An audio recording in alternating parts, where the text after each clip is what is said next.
నమస్తే. ఇన్నాళ్ళు నన్ను సపోర్ట్ చేస్తూ, ఎంకరేజ్ చేస్తూ మీ ప్రేమని నాకు అందిస్తున్న ప్రతి ఒక్కరికి కృతజ్ఞతలు. అలాగే ఈ వీడియో కూడా ఖచ్చితంగా మీకు ఉపయోగపడుతుంది. లైక్, షేర్ అండ్ సబ్స్క్రైబ్ చేసి మీ సపోర్ట్‌ని నాకు అందించండి. అలాగే ఈ వీడియో పట్ల మీకున్న అభిప్రాయాన్ని కామెంట్ సెక్షన్‌లో కామెంట్ చేసి తెలియజేయండి. ఇప్పుడు వీడియోని చూద్దాం. एष एतस्मिन् मण्डले पुरुषस्तान्यजोगोषु यजुषा मण्डलगुसयुजिना लोकस्यैषा त्रय्येव विद्यातपतिय सोऽन्तरायत्ये हिरण्मयः पुरुषः तावत् सम्प्रीति भावेन मण्डलेऽस्मिन् सन्निधिं कुरु पीठेऽस्मिन् सन्निधिं कुरु। पूजा के ना वो गंगा यमुना पूजा रहता है। पहला ऋषि मुनि उनके पानी लेके आके जब पूजा करते थे, करीब में उतना होता नहीं, इसलिए कलश में हम आराधना किया, गंगे चमने चेवा गोदावरी सरस्वती बोल के सब नदी का आह्वान पूजन करके आपको तीर्थ प्रोक्षण किया। गंगा जो स्नान करते उसका पुण्य आपको मिल गया। बाद में माता पिता का पूजा हो गया, बाद में ब्राह्मण का पूजा हो गया, ब्राह्मण को सुपारी दिया, इस बारे में कैसा बताए, उनके शास्त्रोक्त हम कार्यक्रम करके आपको हमारे को आशीर्वाद देने के बोले के हम ब्राह्मण को अथॉरिटी दिया, वर्णी दिया। जो आप पीठ मांडा है इधर नवग्रह पीठ है, नवग्रह और दत्तमाला मंत्र के दत्त महाराज का पीठ है। सब कलशों को आह्वान पूजा अभिषेक करने के होने के बाद, दत्त महाराज का कलश स्थापना होने के बाद, अभिषेक पूजा होने के बाद इधर हवन होता है। हवन में आप जो कुंडल में जो दोष रहता है ना, इसके लिए हम नवग्रह शांति भी करते हैं। नवग्रह शांति और दत्तमाला मंत्र का पावरफुल मंत्र है। जो कामना लेके आए हैं वो कामना पूर्ण होने के लिए हम दत्तमाला मंत्र का हवन करते हैं। दत्तमाला का हवन और बाद में पूर्णाहुति, बलि, पूर्णाहुति, महामंगलारती, उत्तर पूजा आपको आशीर्वाद करते, सब करके आपको बाद में आपको आशीर्वाद देते। अवधूत चिंतन श्री गुरु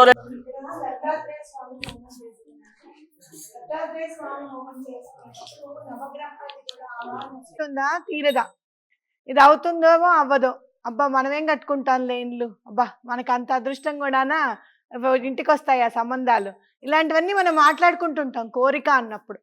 సంకల్పము అన్నప్పుడు మాత్రం ఏమనిపిస్తుంది అంటే భగవంతుడి సహాయం తప్పకుండా అందుతుంది అనే పాజిటివ్ నోట్ మన మైండ్లో ఉండిపోతుంది అనమాట. దాన్నే మనం సంకల్పం అంటాం. అలాంటి పాజిటివ్ వైబ్రేషన్ మనకి రావాలి అని అంటే అసలు మన గోత్రం ఏంటి? గోత్రము అని అంటే మన వంశ పారంపర్యంలో ఏ ఋషులు గోవులని రక్షించారు, ఆ ఋషి యొక్క ప్రధాన ఋషి యొక్క నామమే మన గోత్రనామం అవుతుందన్నమాట. ఆ వంశం అంటే బలానా ఋషి, ఇప్పుడు మాకు భారద్వాజ మహర్షి అనమాట.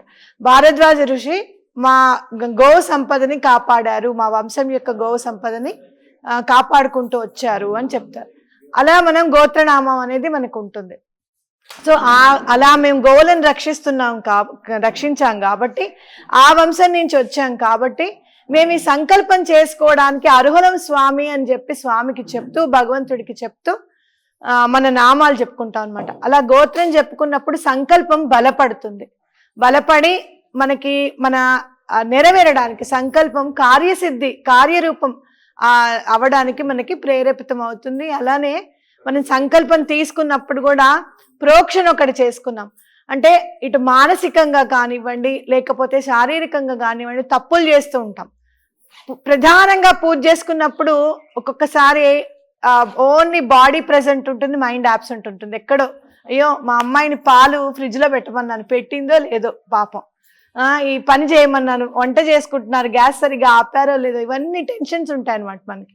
అలాంటి చిన్న చిన్న తప్పులు కూడా స్వామి మమ్మల్ని క్షమించు అని చెప్పి, అలాగే ఎటువంటి మిస్టేక్స్ ఉన్నా కూడా, అంటే శుద్ధత లేదనుకోండి, ఇప్పుడు ఫర్ సపోజ్ మనం ఎక్కడి నుంచో వచ్చాం, అలా నడుచుకుంటూ వచ్చేసాం, కాలు గడుపుకోవడానికి మనకి అవకాశం లేదు, కానీ ప్రోక్షణ జరిగిన తర్వాత మంత్రానికి ఉన్న బలం ఏంటి అని అంటే జలం పెట్టుకొని మనం మంత్రం చదివిన తర్వాత ఆ జలం కూడా మంత్రపూరితం అవుతాయి అన్నమాట.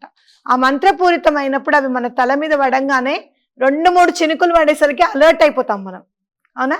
అట్లా క్లెన్సింగ్ అవుతుంది అనమాట. కాబట్టి ఇదంతా కూడా ఇప్పుడు జరిగింది.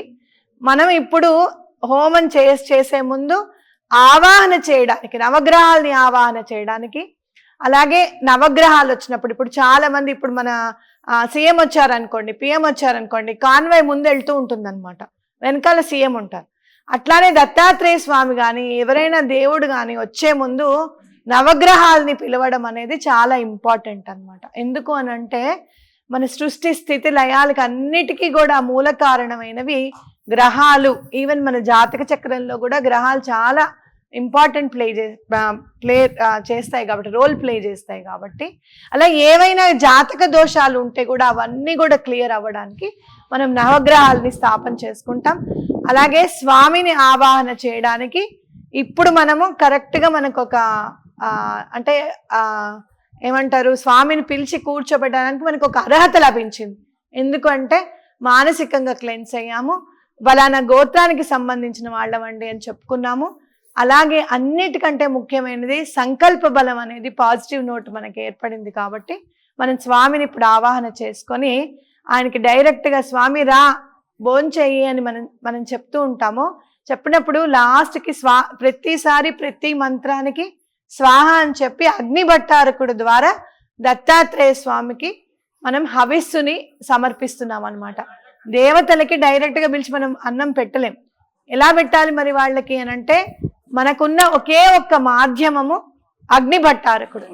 ఆయనకి స్వాహ అన్నప్పుడు మాత్రమే ఆయనకి మనం ఆ హవిస్ అనేది వేస్తే ఆయన దేవతలకి అందిస్తాడనమాట. కాబట్టి అలా మనం ఇప్పుడు ఆవాహన చేసుకొని దత్తాత్రేయ స్వామి వారిని పిలిచి మనం హోమంలో స్వామివారికి సమర్పించుకుంటాం.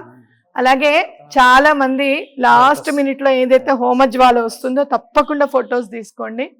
ఏదో ఒక రూపంలో స్వామి తప్పకుండా హోమజ్వాలలో కనపడతారు అని నా గట్టి నమ్మకం. ఎప్పుడు మేము చేసిన వారాహి అమ్మవారు చేసిన, మొన్న ఇక్కడ చండీ హోమం చేసినా కూడా అమ్మవారు చక్కగా అలా పలుకుతారనమాట. స్మరణ మాత్రేణ సంతుష్టుడైన మన దత్తాత్రేయ స్వామి కూడా తప్పకుండా హోమజ్వాలలో కనపడతారు అన్న నమ్మకం నాకుంది. అందరూ కూడా శ్రద్ధతో తప్పకుండా ఈ హోమం అనేది తప్పకుండా చూడండి. అలాగే ఎప్పుడైనా కూడా మనం హోమం చేసేటప్పుడు ఎవరికైనా గౌరవం ఇచ్చి, స్వామి మీరు తప్పకుండా ఇది మీ చేతుల మీదుగానే జరగాలి అని కనుక మనం వాళ్ళకి బాధ్యతనిస్తే వాళ్ళు కూడా అత్యంత బాధ్యతతో అత్యంత శ్రద్ధతో ఆ హోమాన్ని నిర్వహిస్తారనమాట. కాబట్టి అలాంటి శ్రద్ధ ఉన్న వ్యక్తిగా నాకు బాబాయ్ గారు కనపడ్డారు. నేను ఆయనకు చెప్పాను, మేమెవ్వరం కాదండి, మీ దంపతులు ఇద్దరు చక్కగా కూర్చొని మీరే చేయాలండి హోమం అని చెప్పాను. ఆయన మన జనవరి నుంచి ఇక్కడే ఉండడం, గాణగాపురంలో ఉండడం అనేది జరిగింది. కాబట్టి ఆయన చేస్తే తప్పకుండా స్వామివారు కరుణిస్తారు అన్న ఉద్దేశంతో ఆయనకి బాధ్యత ఆపాదించడం జరిగింది. మనం అందరం కూడా ఇందులో భాగస్వాములమే. అయ్యో మనం ఇక్కడ కూర్చోలేదు అనేది ఏం లేదు. హవిస్సు అనేది మాత్రం ఆడవాళ్ళు వేయకూడదు, మగవాళ్ళు మాత్రమే సమర్పించాలి. కాబట్టి లాస్ట్కి పూర్ణాహుతి అప్పుడు మాత్రం అందరి దగ్గరికి పూర్ణాహుతి వస్తుంది. అందరూ చక్కగా దండం పెట్టుకొని చక్కగా మీ సంకల్పాలు తప్పకుండా చెప్పుకోండి. ఇప్పుడు హోమం స్టార్ట్ చేద్దాం. తదుపరి అనంతరం గొప్ప విశేషం అని చెప్పారు. దత్తాత్రేయ స్వామి మంత్రం చాలా పవర్ఫుల్ అని చెప్పారు స్వామి. ఇది 100కి 100 నిజము, సత్యము, ప్రమాణము. ఎందుకంటే ఇక్కడ హవనం చేసేవాడికి ఆ నెయ్యి సరిగ్గా వేసామా లేదా, అది ఇస్తున్నావా లేదా అనేటువంటి దృష్టి దాని మీద ఉంటుంది. కానీ చూసేవారి యొక్క అదృష్ట భాగ్యం ఏంటంటే మానసికంగా మనస్సుని పాదాల చెంత ఉంచి మీరు స్నానం చేస్తుంటే చేసేవారికంట చూసేవారికి, ధ్యానం చేసేవారికి చాలా సుప్రీంగా ఉంటుంది. దత్త మాలా మంత్రం తర్వాత దత్త గాయత్రి మంత్రం కూడా చేస్తున్నారు. కాబట్టి ఇప్పుడు పూర్ణాహుతి టైంలో కూడా అందరికీ కూడా అమ్మ వస్త్రాలు అమ్మకు కూడా తీసుకొచ్చారు. అయ్యవారికి, అనఘాదేవికి కూడా వస్త్రాలు తీసుకొచ్చారు, పట్టు వస్త్రాలు. అవి చేతుల మీద సమర్పించుకొని ఈ పూర్ణాహుతి కార్యక్రమం జరుగుతుంది. కాబట్టి ఈవేళ మనం అందరికీ కూడా స్వామివారి అనుగ్రహం, వారి యొక్క పరిపూర్ణ యొక్క ఆశీస్సులు ఉన్నాయి. కాబట్టి చక్కగా ముందుగానే స్వామి వరుణదేవుడు వచ్చి ఈ గాణగాపుర క్షేత్రంలో శుద్ధి చేసి మనల్ని తన్నింపజేసి మరి ఈ కార్యక్రమానికి మీ అందరి తరఫున కూర్చోబెట్టి ఈవేళ ఇలాంటి యజ్ఞం చేయాలంటే లక్షల మీద అవుద్ది. స్వామివారి యొక్క ఆశీస్సులు అమ్మ హృదయంలో చేరి, ఇది మా ఈ శ్రవణ తల్లి ఏ షెడ్యూల్ వేసుకుందో తెలియదు, కానీ అన్నీ కూడా ఇక్కడ మౌనంగా ఉంది, చూస్తూ ఉంది. ఆటోమేటిక్గా వారి యొక్క ఆశీస్సులతో వారి యొక్క షెడ్యూల్ ప్రకారంగా నడుస్తుంది. మనం ఎక్కడికి వెళ్దాం అనుకున్నాం, ఏదో చేద్దాం అనుకున్నాం, కానీ స్వామివారు ఎప్పుడు ఎక్కడ ఎలా మనందరినీ మనసులను కూడగట్టి ఒక చోట కూర్చోబెట్టి దత్త స్మరణతోటి దత్త హోమం మొదలుపెట్టినప్పుడు ఎవ్వరూ కూడా ఏమీ మాట్లాడొద్దు, మనసుని ఎక్కడా లేకుండా స్వామివారి పాదాల మీద మనం మనసు లగ్నం చేసి, ఇంకోటి ఏంటంటే అమర్జా భీమానది సంగమ తీరాన్ని శ్రీవారి యొక్క గురుపాద సన్నిధిలో మనం చేసుకుంటున్నాం. వీరు శ్రీపాద శర్మ గారు, కులకర్ణి గారు, వీరు కూడా ఆ గుళ్ళో స్వామివారి యొక్క పాదుకొని స్మరించినటువంటి అమృత హస్తాలు అవి. అటువంటి మహనీయులతో చరిస్తే లోపల ఈ తల్లి వారు అల్లుడి గారు వాళ్ళందరూ కూడా మొన్న లాస్ట్ చండీ హోమం చేస్తే శంకరుడు వచ్చాడు, గణేశుడు వచ్చాడు, తర్వాత లక్ష్మీ అమ్మవారు ఇప్పటిదాకా రాలేదు. ఈ లక్ష్మి వచ్చిన తర్వాత అసలు లక్ష్మి ఏదైతే వచ్చిందో ఆ ధనలక్ష్మి వచ్చి ఈ పద్మాసనం మీద కూర్చున్నారు. అమ్మవారి దగ్గరికి అమ్మకు కూడా నేను ఫార్వర్డ్ చేశాను. గత నెలలో జరిగింది. రేపు 31వ తారీఖున మటుకి సంవత్సరం పూర్తవుతుందమ్మా. స్వామి ఏం ప్రవేశపెట్టారో వారిలో దత్తహోమం చేయకుండా పరిపూర్ణం అవదేమోనని ఆయన హోమం ఆయనకే చేయించుకుంటున్నారు. చాలా సంతోషం, ఉదాహం. అంచేత వీరు దంపతులు చిరకాలం వారి భక్తి రెడ్ భక్తి టీవీ దినదిన ప్రవర్ధమానమై కొన్ని వేల మంది, లక్షల మంది, కోట్ల మందికి ఆదర్శమై వారందరూ కూడా గానుగాపుర క్షేత్ర దర్శనం చేసుకుని తరించాలని మీరందరూ కూడా ఈ యొక్క ఆధిపత్యం ఇచ్చి స్వామివారి యొక్క ఈ యొక్క కార్యక్రమంలో నన్ను కృతకృత్యులు చేసినందుకు మీ అందరికీ కూడా నేను కృతజ్ఞాభివందనలు తెలియజేస్తూ స్వామివారి యొక్క పాదాలకు శిరస్సు నుంచి ప్రణామం అంజలిస్తున్నాను. కొంచెం ఉన్నా కూడా అది ముందుకి జరగలేదన్నమాట. ఎన్ని రోజుల నుంచో అనుకుంటున్నాను చెయ్యాలి అని. ఈవెన్ అనగాష్టమి వ్రతం చేయించగలిగాను, కానీ దత్తాత్రేయ స్వామి హోమం మాత్రం స్పెషల్గా నేను చేయించలేకపోయాను. అంటే స్వామి నువ్వు అనుగ్రహం ఇంకా ఇవ్వలేదా అని అనుకున్నప్పుడు నాకు అప్పుడు అనిపించింది ఇక్కడ అక్కడ చెయ్యాలని, ఏంటి గాణగాపురంలో చెయ్యాలి అసలు స్వామి దత్తాత్రేయ స్వామి హోమము, ఇక్కడ కాదు అని అనుకున్న తర్వాత కూడా మధ్యలో 4 months గ్యాప్ వచ్చిందనమాట. అనుకుని కూడా చేయలేకపోయాం. లేదు ఇప్పుడు నాకు కుదరదండి, ఇప్పుడు రావడం కుదరదు అని అన్నారు చేసేవాళ్ళు. అవునా అలాగా అని అనుకోవడము.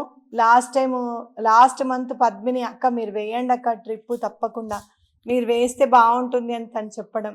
అవును అని చెప్పి ట్రిప్లో ఉన్నప్పుడు తప్పకుండా దత్తాత్రేయ స్వామి హోమం ఎటువంటి పరిస్థితుల్లోనూ చేయించాలనే సంకల్పం రావడం, ఆ సంకల్పానికి స్వామి ఆశీస్సులు తోడవడం.